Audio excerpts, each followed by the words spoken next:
ಈ ಎಕ್ಸಾಮ್ಗೆ ಸಂಬಂಧಪಟ್ಟಂತ ಇಲ್ಲೊಂದು ಸಿಂಪಲ್ ಪ್ರಶ್ನೆ ಇದೆ ನೋಡ್ರಿ. ಪ್ರಶ್ನೆ ಏನಿದೆಪ್ಪ ಅಂತ ನೋಡ್ಕೊತ ಬಂದಾಗ, ಭಾರತ ಸಂವಿಧಾನಕ್ಕೆ ಸಂಬಂಧಿಸಿದಂತ ಅಂದ್ರೆ ಅಫಿಷಿಯಲ್ ಕ್ವಶನ್ ಪೇಪರ್ ಒಳಗಡೆ ಯಾವೆಲ್ಲ ಕ್ವಶನ್ಸ್ ನ ಕೇಳ್ತಿರ್ತಾನ ಒಂದೊಂದು ಕ್ವಶನ್ಸ್ ಗಳನ್ನ ಇಲ್ಲಿ ರೀಲ್ಸ್ ಒಳಗಡೆ ಹೇಳ್ಕೊತ ಹೋಗ್ತಿರ್ತಾನೆ. ಪ್ರಶ್ನೆ ಏನಿದೆಪ್ಪ ಅಂದ್ರ, ಭಾರತೀಯ ಸಂವಿಧಾನದಲ್ಲಿ ಮೂಲಭೂತ ಹಕ್ಕುಗಳನ್ನ ಅಂತ ಹೇಳ್ಕೊಟ್ಟು ಆಪ್ಷನ್ಸ್ ಕೊಟ್ಟಿದ್ದಾನೆ. ಸಂವಿಧಾನದ ಭಾಗ 2ರಲ್ಲಿ ಅಳವಡಿಸಲಾಗಿದೆ, ಸಂವಿಧಾನ ಭಾಗ 4ರಲ್ಲಿ ಅಳವಡಿಸಲಾಗಿದೆ, ಸಂವಿಧಾನ ಭಾಗ 5ರಲ್ಲಿ ಅಳವಡಿಸಲಾಗಿದೆ, ಸಂವಿಧಾನ ಭಾಗ 3ರಲ್ಲಿ ಅಳವಡಿಸಲಾಗಿದೆ ಅಂತೇಳಿ ಇಲ್ಲಿ ಪ್ರಶ್ನೆ ಇದೆ. ಹಾಗಾದ್ರೆ ಭಾರತ ದೇಶದಲ್ಲಿ ಮೂಲಭೂತ ಹಕ್ಕುಗಳನ್ನ ನಾವು ನಮ್ಮ ಭಾರತ ಸಂವಿಧಾನದಲ್ಲಿ ಭಾಗ 3ರ ಒಳಗಡೆ ಏನ್ ಮಾಡ್ತೀವಪ್ಪ ಅಂದ್ರೆ ಅಧ್ಯಯನ ಮಾಡ್ತೀವಿ. ಮೂಲಭೂತ ಹಕ್ಕುಗಳು ಸುಮಾರು ಎಷ್ಟಪ್ಪ ಅಂದ್ರ 6 ಹಕ್ಕುಗಳು ಕಂಡು ಬರ್ತಿರ್ತವೆ ಮೂಲಭೂತ ಹಕ್ಕುಗಳು. ಆದ್ರೆ ಆ ಮೂಲಭೂತ ಹಕ್ಕುಗಳನ್ನ ನಾವು ಸಂವಿಧಾನದ ಎಷ್ಟನೇ ವಿಧಿಯಿಂದ ಎಷ್ಟನೇ ವಿಧಿ ತನಕ ನೋಡ್ತೀವಪ್ಪ ಅಂದ್ರ ವಿಧಿ 12ರಿಂದ ಹಿಡಿದು 35ನೇ ವಿಧಿ ತನನು ಈ ಮೂಲಭೂತ ಹಕ್ಕುಗಳ ಬಗ್ಗೆ ಅಧ್ಯಯನ ಮಾಡ್ತೀವಿ.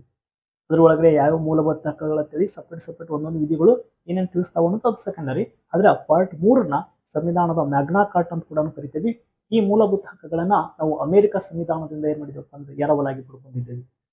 ಅದೇ ರೀತಿಯಾಗಿ ಭಾಗ 2ರಲ್ಲಿ ಸಂವಿಧಾನದಲ್ಲಿ ಏನು ಕಂಡು ಬರ್ತದಪ್ಪ ಅಂದ್ರ ನಾಗರಿಕತ್ವಕ್ಕೆ ಸಂಬಂಧಪಟ್ಟಂತ ಭಾಗ ಸಿಟಿಜನ್ಶಿಪ್ ಅಂತ ಹೇಳಿ ಕರಿತೀವಿ. ಹೌದಾ? ಇದು ಏನಪ್ಪಾ ಅಂದ್ರ 2ರಲ್ಲಿ ಏನ್ ಮಾಡ್ತದಪ್ಪ ಅಂದ್ರ ತಿಳಿಸ್ತದೆ. ಇನ್ನು ಸಂವಿಧಾನ ಭಾಗ 4ರಲ್ಲಿ ಏನನ್ನು ತಿಳಿಸ್ತದಪ್ಪ ಅಂತ ಹೇಳಿದಾಗ ಈ ರಾಜ್ಯ ನೀತಿ ನಿರ್ದೇಶಕ ತತ್ವಗಳು ಅಂತ ಹೇಳ್ತಿರ್ತೇವಲ್ಲ, ಸಂವಿಧಾನದ ಭಾಗ 4ರಲ್ಲಿ ಏನಾಗ್ತದಪ್ಪ ಅಂದ್ರ 36ರಿಂದ ಹಿಡಿದು 51ನೇ ವಿಧಿ ತನ ಇವು ಕಂಡು ಬರ್ತವೆ. ಇನ್ನ ಸಂವಿಧಾನದ ಭಾಗ 5ರಲ್ಲಿ ಕೇಂದ್ರ ಸರ್ಕಾರದ ಬಗ್ಗೆ ತಿಳಿಸ್ತದೆ, 6ರಲ್ಲಿ ರಾಜ್ಯ ಸರ್ಕಾರ ಬಗ್ಗೆ. ಈ ತರ ಸಂವಿಧಾನದಲ್ಲಿ ಒಟ್ಟು ಭಾಗಗಳ ಬಗ್ಗೆ ಯಾವ ಭಾಗಗಳು ಏನೇನು ತಿಳಿಸ್ತವೆ ಅನ್ನೋದು ಒಂದು ಪಟ್ಟಿಗಳನ್ನು ಮಾಡ್ಕೊಂಡ್ರೆ ಸಾಕು. ಅದರಲ್ಲಿ ಅನುಸೂಚಿಗಳು, ಮೂಲಭೂತ ಹಕ್ಕುಗಳು, ಕರ್ತವ್ಯಗಳು, ರಾಜ್ಯ ನೀತಿ ನಿರ್ದೇಶಕ ತತ್ವಗಳು, ಎಲ್ಲವೂ ಕೂಡ ಸ್ವಲ್ಪ ಆದ ಹಿನ್ನೆಲೆಗಳನ್ನ ಇಂಥ ಶಾರ್ಟ್ ವಿಡಿಯೋಗಳಲ್ಲಿ ನೋಡ್ಕೊಂಡು ತಿಳ್ಕೊಡ್ರಿ. ಎಷ್ಟೋ ಮಾಹಿತಿಗಳನ್ನ ಒಂದೊಂದು ರೀಲ್ಸ್ ಮೂಲಕ ನಿಮ್ಗೆ ಅರ್ಥ ಆಗ್ತಿರ್ತದೆ. ಪೇಜ್ನ ಫಾಲೋ ಮಾಡ್ಕೊಡ್ರಿ. ಇನ್ನೂ ಸಾಕಷ್ಟು ಪ್ರಶ್ನೆಗಳು ನಾನು ಬಿಡಿಸಿರ್ತೀನಿ, ಅವು ಸ್ಕ್ರಾಲ್ ಮಾಡ್ಕೊತ ಹೋಗ್ರಿ, ಎಲ್ಲ ವಿಡಿಯೋಗಳು ಸಿಗ್ತಾವ.